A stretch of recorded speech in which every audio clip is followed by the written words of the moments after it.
Hey everybody, this is PJ Riley from Lancaster Archery on our outdoor range today. I am here with Tim Greiner from our pro shop, and Tim, we're going to tell folks about the Ravin R500E.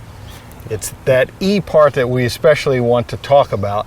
But before we get into that, let's tell folks about what this crossbow is first. Okay, the Ravin R500 is rated for 500 feet per second. And we did chrono this a few moments ago, and we know that it does not shoot 500 feet per second. Nope. It actually shoots 512 feet per second. So amazing that we have a crossbow that's actually shooting that fast. Before you know it, the bolt's at the target. One of the things we like about this is it's very slim, so it's very trim. It's short. It's great for using whether you're in a tree stand or in a blind. It'd be great for somebody that's handicapped that can operate this much simpler than working a crank. So that's probably the biggest asset to the whole bow. That's something, you know, this may not be for everyone. Right. But again, it's something so that there is a bow for everyone. Right. Yeah, it's a way to keep people in the field, keep them engaged. How do we get archers that are limited with their capabilities to still be able to enjoy the outdoors? And this answers a lot of those questions. The things I like most about this, it has two worm gears that take the carriage from the back, comes up, grabs the string, and pulls it back. It's the same as a regular R500, so you can use a crank to pull that back. You would just have to remove the motor, and you'd be able to use it like you would the R500. A lot of the moving parts of it are similar to the Ravin, as you mentioned. The carriage bolt, it's, you know, same thing. It functions a little bit differently, but it comes down, captures the string, draws it back. We're used to that from Ravins. Right. And then, so this is the standard E package. Tell us about the scope that's on there. Okay, the scope that's on there is a standard scope for a Ravin R500, and the dial on the back here is what we would use to set the speed of the bow. So there's different reticles in there. The top reticle would be for 20 yards, and we would set that mechanically. After that, we would back off to say 30, 40 yards, and we would start to use the dial here to use the separation of the different graticles for your accuracy. So with the multiple graticles in there, it adds a lot of latitude to the distances that you can shoot. Can also be a little bit of a drawback because it can get a little confusing when you're looking in there. Right. So you really have to take a little bit more time when you're sighting and aiming. Make sure that you're testing it at each one of those ranges. As we mentioned, I mean, you know, rated 500, but we got 512. Bottom line is that thing is ripping fast. And with that battery, something I noticed on there is, you know, crossbows don't really have a lot of recoil to begin with, but you do feel a little bit of a thump. But with the weight of that battery back there, I didn't really feel anything on this bow. It really absorbs a lot of that. Yeah. So it's you put this into a tripod, and you're not going to have to worry about any of that. Lock it down, and you're good to go. You don't have to worry about taking it out of the tripod to load it or reload it.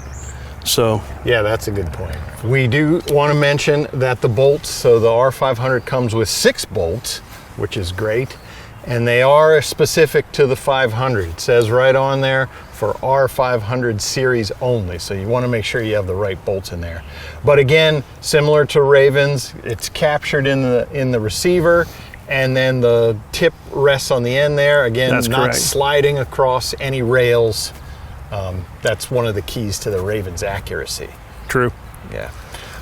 So now tell us about this motor. Let's get into that. Because this is, so I guess we should say, you know, this would be particularly good for handicapped folks or someone who just can't cock a crossbow. Right, yeah. If you just had surgery on the shoulder, or maybe you're having problems just working the crank, the electronic motor, which is this area right here, it slides right into the receiver on the handle, and you put a battery, a lithium battery, right in the back here. Just a quick button here would send the carriage down.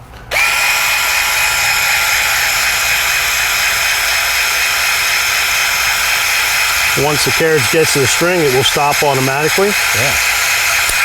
It has now captured the string. It's captured the string, and then the back button will bring that carriage back. One of the things about this motor, there is a slight delay once it captures, and then that motor will allow us to bring that back. So in between there's a bit of a cool down. Just have to wait for the motor to cool down. We wait for that motor. Pull it back. Yeah. Okay, so now we're going to draw the string back.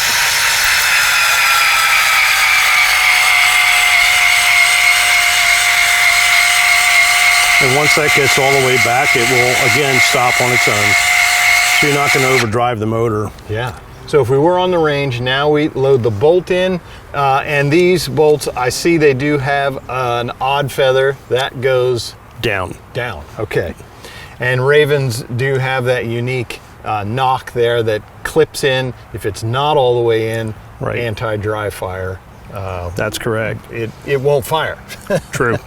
Yeah, you want to hear an audible click when you're loading the bolt as it goes into the carriage.